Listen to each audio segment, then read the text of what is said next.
और जहाँ तक मुझे लगता है कि जब हालात ठीक होने लगेंगे ना, उसका जो पहला इशारा आपको नज़र आएगा, जो पहला इशारा वो ये होगा कि इमरान खान की अंसार बासी साहब कह रहे हैं कुछ खैर खान लोग जो हैं वो बीच में पड़े हैं, तो वो कह रहे हैं उनमें एक साबिक फ़ौजी भी हैं, तो उन्होंने कहा है कि मुल्क बेहतरी की तरफ जाना चाहिए, तो मुज़ाकरात चल रहे हैं। अभी बाजवा साहब कुरान के ऊपर हलफ दे रहे हैं, तो मौलाना साहब के बयान के हवाले से भी बताइए कि फिर किसका बयान दुरुस्त समझा जाएगा। ये मेरे भाई बड़े डीप क्वेश्चंस कर रहे हैं।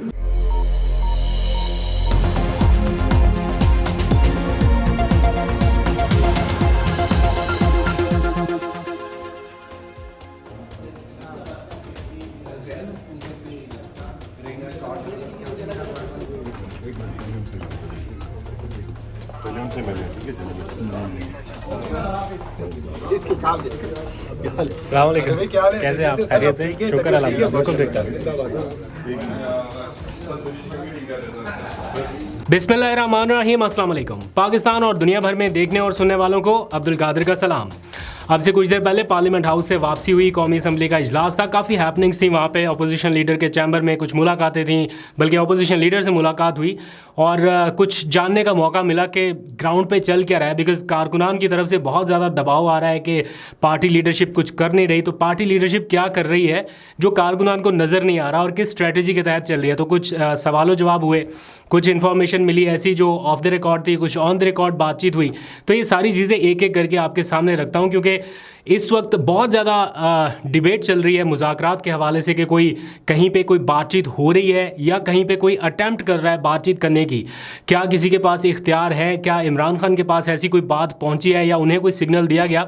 इस हवाले से भी सवाल जवाब हुआ। फिर इमरान खान का चीफ जस्टिस को लिखा गया ख़त, उसमें से एक पॉइंट जो सीनियर सहाफ़ी दावा कर रहे हैं कि वो निकाल दिया गया, हालांकि इमरान खान ने कहा था कि वो पॉइंट लाजमी रखा जाए, उस बारे में भी पूछा। और भी बहुत सारे क्वेश्चन हुए, तो एक एक करके सारी डिटेल आपके सामने रखता हूँ। फिर एक बड़ा हॉट टॉपिक है इन दिनों, बल्कि कल से अब तक शुरू हुआ, जनरल रिटायर्ड बाजवा के हवाले से कि उन्होंने कोई हल्फ दे के बातें की हैं। उसके ऊपर पाकिस्तान तहरीक इंसाफ का क्या मौक़िफ़ है? दो गवाहान ऐसे हैं जैसे ख्वाजा आसिफ और मौलाना फजलुर रहमान, उनके बयानात की मौजूदगी में बाजवा साहब का हल्फ, इसके ऊपर पीटीआई क्या कहती है, इस बारे में भी क्वेश्चन हुए। तो सारी डिटेल्स इस व्लॉग में मैं रख दूंगा, जो उनसे गुफ्तगू हुई वो भी आप आखिर में सुन लीजिएगा। लेकिन उससे पहले कुछ और लेटेस्ट अपडेट्स भी आ रही हैं, ख़ासतौर पर इस्लामाबाद हाई कोर्ट से, क्योंकि वहाँ पर आज साइफ़र केस की समाअत होना थी, लेकिन पता चला कि वो समाअत पोस्टपोन हो गया। बिकॉज़ आज हाई कोर्ट के जजेस का फुल कोर्ट इजलास बुलाया गया है, वो जो 6 जजेस ने ख़त लिखा उस मामले पर तजावीज़ देने के लिए। और अब ये खबर आ रही है कि हाई कोर्ट के तमाम जजेस ने, including chief justice Aamir Farooq, जी हाँ, उन समेत बाकी तमाम जजेस ने भी ये डिसीजन लिया है कि इदारे का मुत्तफ़िका रद्द-ए-अमल जो है वो सामने आएगा। यानी मुस्तकबिल में अगर कुछ भी ऐसा होता है तो कोई एक जज जो है वो इंडिविजुअल कैपेसिटी में अपने ऊपर ये बोझ नहीं लेगा, बल्कि इदारा जाती रिस्पांस जो है वो दिया जाएगा। और फिर जो तजावीज़ आज के इस इजलास में ड्राफ्ट की गई हैं वो सुप्रीम कोर्ट को अरसाल कर दी जाएंगी, क्योंकि सुप्रीम कोर्ट की जानिब से ही ये तजावीज़ मांगी गई थी हाई कोर्ट के जजेस से। तो आज काफ़ी खुलाकर इस मामले पर बहस हुई है और रिपोर्टेडली जो रजिस्ट्रार हाई कोर्ट थे वो भी इस फुल कोर्ट में मौजूद नहीं थे। तो अब इसका क्या आउटकम निकलेगा वो तो बात की बात है, लेकिन एक प्रेस रिलीज जो है वो जारी करके बताया गया है कि मुत्तफ़िका रद्द-ए-अमल देने का फैसला किया गया है। कैसा रद्द-ए-अमल होगा ये तो मुस्तकबिल में पता चलेगा। अब आ जाइए आज की जो लेटेस्ट अपडेट्स हैं, जो मुज़ाकरात हैं और जो पॉलिटिकल हैपनिंग्स हैं उसके बारे में। लेकिन उससे पहले एक छोटी सी अपडेट ये कि आप में से बहुत सारे लोग कमेंट्स में पूछ रहे थे दूसरे चैनल का व्लॉग कब आएगा, तो वो अपलोड हो चुका है। अगर आप लोग जाके देखना चाहें तो अब्दुल कादिर व्लॉग्स के ऊपर देख सकते हैं, मैंने कल ही अपलोड कर दिया था। बहुत सारे लोग अभी भी पूछ रहे थे। तो अगर आप पॉलिटिक्स से थोड़ा हट के कुछ देखना चाहें, कैंडिड विजुअल्स और थोड़े रिफ्रेशिंग मोमेंट्स, तो वो आप जाके देख सकते हैं। बॉर्डर एरिया के ऊपर मेरा घर कहाँ पर है, क्या कुछ होता रहा, तो कुछ मोमेंट्स मैंने रिकॉर्ड किए, तो वो आप जाके देख सकते हैं। एनीवेज़ आगे बढ़ते हैं, आज की ज़रा पॉलिटिकल हैपनिंग्स के ऊपर बात करते हैं। तो जनाब आज कौमी असम्बली का इजलास था, उससे पहले अपोजिशन लीडर के चैम्बर में उनसे ऑफ द रिकॉर्ड गपशप हुई, उनसे कुछ सवालों जवाब हुए, कुछ ऑफ द रिकॉर्ड हैं और कुछ ऑन द रिकॉर्ड भी उनसे गपशप हुई। तो जो 2-3 मेन मेन क्वेश्चन उनसे पूछे जा रहे हैं नंबर 1 के हिकमत अमली क्या है, क्योंकि कारकुनान का दबाव आपके ऊपर बढ़ रहा है और किसी भी बड़े मौके के ऊपर उस तरह से जारहाना रद्दअमल नज़र नहीं आ रहा अपोजिशन का। तो इसमें कहाँ पर कमी कोताही है। प्लस इमरान खान से मुज़ाकरात के हवाले से अब बहुत ज़्यादा खबरें आ रही हैं कि कोई मुज़ाकरात हो रहे हैं, ऑल्दो कि इमरान खान ने खुद उसकी तरदीद कर दी, लेकिन क्या कहीं पे कोई सिग्नल अडयाला जेल के बाहर पार्टी के लोगों के पास भी आ रहा है या किसी ने अप्रोच करने की कोशिश की। अंसार अब्बासी की खबर इस तरह की है कि कुछ लोग अपने तौर पे मुफाहमत कराने के बारे में सोच रहे हैं कि एंटी इस्टेब्लिशमेंट जो रवैया है उसमें नरमी लाई जाए और कोई मुफाहमत का रास्ता निकाला जाए। लेकिन ये कोशिशें पहले भी हो चुकी हैं। हमने देखा मोहम्मद अली दुरानी, उनका क्या नाम है, गालिबन मोहम्मद अली दुरानी है, जो प्रेसिडेंट आरिफ अलवी से मुलाकातें करते रहे। इस्टेब्लिशमेंट से भी उन्होंने कहा कि मेरे बड़े अच्छे ताल्लुकात हैं। कोई कॉन्फिडेंस बिल्डिंग मैयर के बारे में भी उन्होंने बताया कि हम ये CBM जो है वो बना रहे हैं, लेकिन एट दी एंड बातें करने के बाद हुआ कुछ भी नहीं। अभी फिर ये बातें शुरू हो गई हैं। राना सनाउल्लाह के बयानात को अगर आप देखें, मुस्लिम लीग नून के और रहनुमाओं के बयानात को देखें, अंसार अब्बासी की खबर को देखें, फिर कैबिनेट में जो लोगों के नाम ECL से निकाले हैं, ये इसको भी कॉन्फिडेंस बिल्डिंग मैयर के तौर पर लिया जा रहा है कि ये पहला स्टेप है कि बहुत सारे लोगों के नाम ECL से निकाल दिए इमरान खान के साथियों के।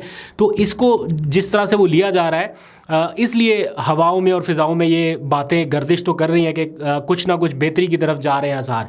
लेकिन मेरा नहीं ख्याल कि जब तक इमरान खान की रिहाई नहीं होगी, सबसे बड़ा कॉन्फिडेंस बिल्डिंग मैयर जो है वो इमरान खान की रिहाई है। और जहाँ तक मुझे लगता है कि जब हालात ठीक होने लगेंगे ना, उसका जो पहला इशारा आपको नज़र आएगा, जो पहला इशारा वो ये होगा कि इमरान खान की तस्वीर या उनके नाम के साथ टिकर्स जो हैं या ब्रेकिंग न्यूज़ जो है वो आपको TV चैनल्स के ऊपर नज़र आने शुरू हो जाएंगी। ये 2 कॉन्फिडेंस बिल्डिंग मैयर होंगे, पहले इमरान खान की रिहाई और TV के ऊपर उनके नाम। ये सारा कुछ चलने लगे अगर, या उस नहज तक मामला पहुँचे, तो फिर सिचुएशन आहिस्ता आहिस्ता आगे की तरफ जाएगी, अदरवाइज़ मुश्किल लगता है। आप में से बहुत सारे लोग समटाइम्स कॉमेंट करके कहते हैं ना कि इमरान खान को चाहिए कि अभी बातचीत कर ले या अभी किसी ना किसी तरह से एक बार जेल से बाहर निकल आए, उसके बाद फिर जो करना है वो बात की बात है। लेकिन मैं भी ये समझता हूँ और बहुत सारे और लोग तज्जियाकार सियासतदानों की भी राय सुनते हैं, वो कहते हैं कि इमरान खान ने जो एक पोजीशन अभी बना ली है या जो सियासी कद उन्होंने खड़ा कर लिया है, जो कि और किसी सियासतदान के पास या किसी सियासी जमात के पास नहीं है, वो इसी वजह से है कि वो एक स्टैंड के ऊपर खड़े हैं या उन्होंने मुज़ाहमत कर रखी है। लेकिन अगर वो किसी भी स्टेज पे जाके कॉम्प्रोमाइज़ करने लगते हैं या वो किसी डील की तरफ जाने लगते हैं, तो वो बाहर तो आ जाएंगे, लेकिन उनका वो सियासी कद काठ या जो उन्होंने पिछले 2 सालों में जो कुछ अर्न किया है in term of political gain जिसको कह सकते हैं, या पार्टी उनकी इतनी मुश्किलात के बावजूद उनके साथ खड़ी है या वोटर उनके साथ उस तरह से खड़ा है जैसे 8-9 फरवरी को हमने देखा, तो वो शायद कहीं ना कहीं लूज़ हो जाए। तो इसलिए आज जेल में भी इमरान खान ने ये बात की कि किसी तरह से कोई मुज़ाकरात नहीं है, और वो कहते हैं मैं किस बेस पे मुज़ाकरात करूँ या किस चीज़ पे बात करूँ या डील किस चीज़ पे करूँ। तो वो कोई ऐसा पॉइंट नहीं है जिसके ऊपर आके वो डील करना चाहते हैं। वो सिर्फ इतना चाहते हैं कि कानूनी तौर पे उनके जो केसेस हैं उनको डील किया जाए बगैर किसी प्रेशर के, और अगर एक दिन भी वो कहते हैं कि कानून के मुताबिक उनके सारे केसेस को देखा जाए तो ये सारे केसेस जो हैं ये ख़त्म हो सकते हैं और वो अगले दिन जेल से बाहर आ सकते हैं। लेकिन ये भी हकीकत है कि जेल में कब तक रहना है, कब बाहर आना है, इसका दारोमदार भी इमरान खान के ऊपर है या इमरान खान के मुज़ाहमती रवैये के ऊपर है। अगर वो उसको छोड़ के किसी और तरफ जाते हैं तो जेल से वापसी का रास्ता या बाहर आने का रास्ता मुमकिन है, बट उसके बाद जो उनका पॉलिटिकल सरमाया है वो उसी तरह डैमेज होगा जिस तरह मुस्लिम लीग नून का हुआ। जब तक वो मुज़ाहमत के उस पहिए के साथ साथ घूम रहे थे तो लोगों ने उनको एक हद तक सपोर्ट किया, लेकिन जैसे ही वो वोट को इज़्ज़त दो वाला बयानिया उन्होंने कंप्रोमाइज़ किया तो इलेक्शन में क्या हालत हुई, 17 सीटों वाला मामला वो आपके सामने है। तो इसलिए इमरान खान के नज़दीक या उनकी पार्टी के नज़दीक अभी मुज़ाकरात वाला तो कोई सीन नहीं है। उसके ऊपर उन्होंने खुल के बताया, बिल्कुल दो टोक अंदाज में बताया कि कोई मुज़ाकरात किसी सतह पर नहीं हो रहे, ना इमरान खान से हो रहे हैं, ना आउटसाइड ऑफ द जेल किसी पार्टी के मेंबर से हो रहे हैं, ना कोई ऐसी पैगाम रसानी हुई है, ना कोई ऐसा राब्ता हुआ है, और ना ही कोई इम्कान उन्हें मुस्तकबिल करीब में नज़र आ रहा है कि कोई मुज़ाकरात शुरू होने जा रहे हैं। वो कहते हैं कि हमारा जब तक मैंडेट वापस नहीं होगा तब तक हम किस तरह बातचीत कर सकते हैं, और जिन्होंने मैंडेट चुराया उनसे किस तरह कर सकते हैं। तो अगर यही बेसिक शर्त रखी जाए, ये बात तो ठीक है उनकी कि मैंडेट जब तक वापस नहीं होगा तब तक बातचीत नहीं, लेकिन ये मैंडेट वापस होने के इम्कानात किस हद तक हैं? मुझे नहीं लगता कि ये कोई मुस्तकबिल करीब में मैंडेट वापस हो जाए और इनसे कोई बातचीत शुरू हो जाए, क्योंकि अगर उन्होंने इनको मैंडेट ही वापस कर दिया तो वो तो फिर फारिग हो जाएंगे, तो वो बातचीत किस तरह से आगे बढ़ा सकेंगे। तो इसलिए मुझे ये थोड़ा सा मुश्किल लग रहा है। तो कॉन्फिडेंस बिल्डिंग मेजर्स लेने के लिए बड़ा ज़रूरी है कि ये जो केसेस पेंडिंग है इनको जल्द से जल्द निपटाया जाए, या जो भी इसमें से निकालना है वो निकाल के ख़त्म किया जाए। जैसे आज साइफर केस की समाअत थी, आपको पता है कि फुल कोर्ट इजलास की वजह से नहीं हो सकी।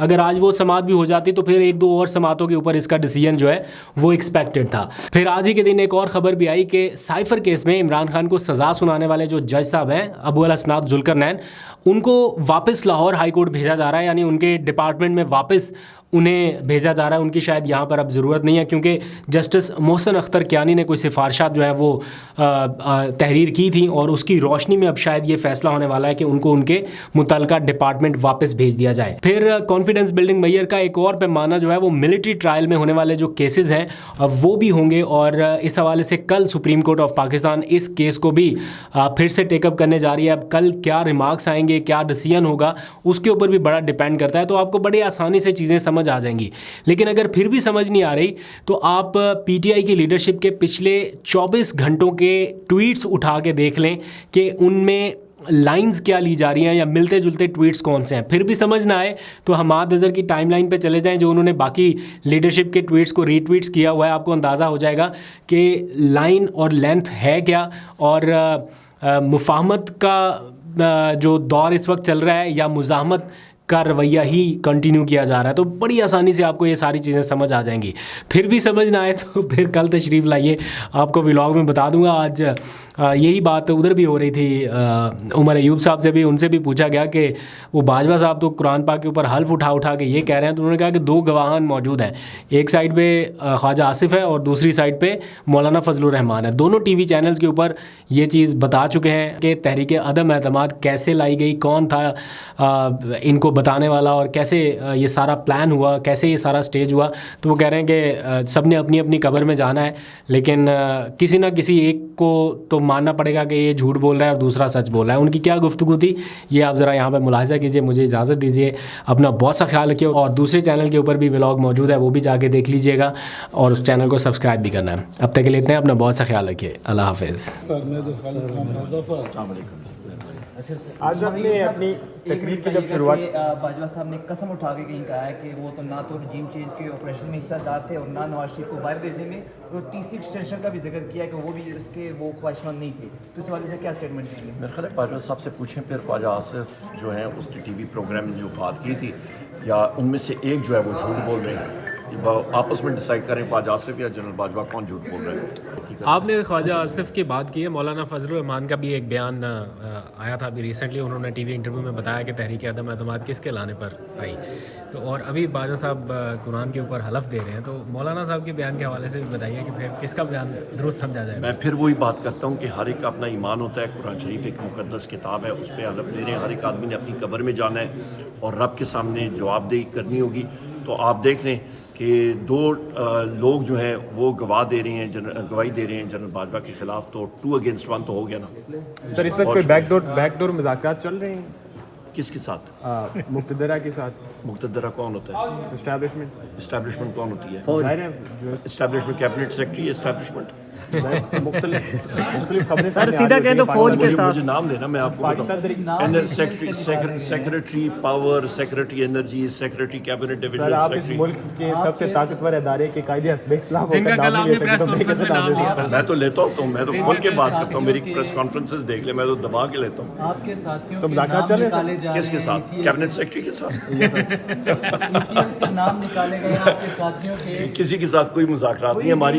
हमारी मुज़ाकरात सिर्फ अवाम पाकिस्तान के साथ है। अंसार बासी साहब कह रहे हैं कुछ खैर खा लोग जो हैं वो बीच में पड़े हैं, कौन कह रहे हैं? अंसार बासी साहब। तो वो कह रहे हैं उनमें एक साबिक फ़ौजी भी हैं, तो उन्होंने कहा है कि मुल्क बेहतरी की तरफ जाना चाहिए, तो को मुज़ाकरात चल रहे हैं। मुल्क बिल्कुल बेहतरी के लिए जाना चाहिए, पर कोई मुज़ाकरात कहीं से भी नहीं हो रहे हैं इस वक्त। वैसे अगर दरमियान में साबिक फ़ौजी अभी आ रहे हैं तो साबिक फ़ौजी के अहले खाना आ जाएं तो ज़्यादा बेहतर नहीं है? मुज़ाकरात करवा लें, डील करवा ये मेरे भाई बड़े डीप क्वेश्चंस कर रहे हैं, पर गुजारिश ये है कि हम लोग अवामी नुमाइंदे हैं और